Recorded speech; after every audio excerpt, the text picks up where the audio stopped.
ফুলকপি ভাজা হচ্ছে, এবার আলু ভাজা হবে। আলুটা এরকম সুন্দর করে ভেজে নিতে হবে।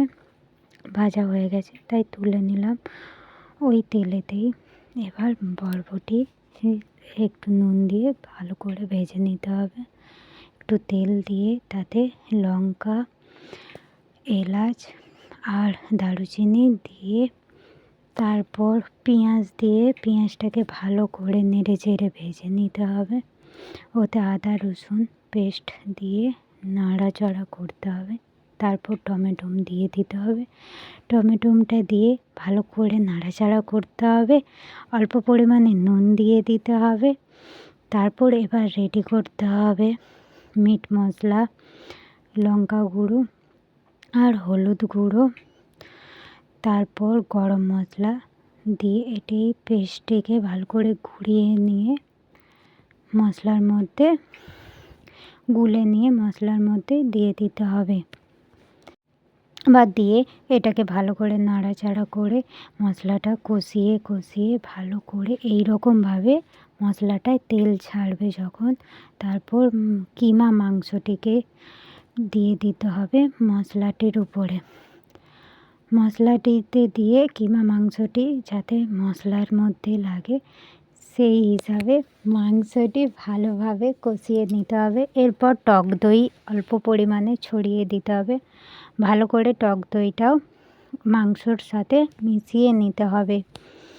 এটা বারবার নাড়াচাড়া করতে হবে যাতে না মশলা কড়াইতে লেগে যায়। অল্প পরিমাণে জল ঢেলে দিয়ে এটি ভালো করে মাংসটি সিদ্ধ হতে দিতে হবে। তাই অল্প অল্প পরিমাণে জল ঢেলে ঢেলে নাড়াচাড়া করতে হবে। আবার দেখো বন্ধুরা কি সুন্দরভাবে তেল ছেড়ে দিয়েছে। এবার মাংসটি পুরোপুরি কষা হয়ে গেছে। এতে ভালো করে নাড়াচাড়ার পর এবার মাংসটি দেখছি খুব সুন্দরভাবে একটি তেল ছেড়ে মাংসটা খুব সুন্দরভাবে কষা হয়ে গেছে। এবার যাব খিচুড়ির দিকে। এখানে ভাত হচ্ছে।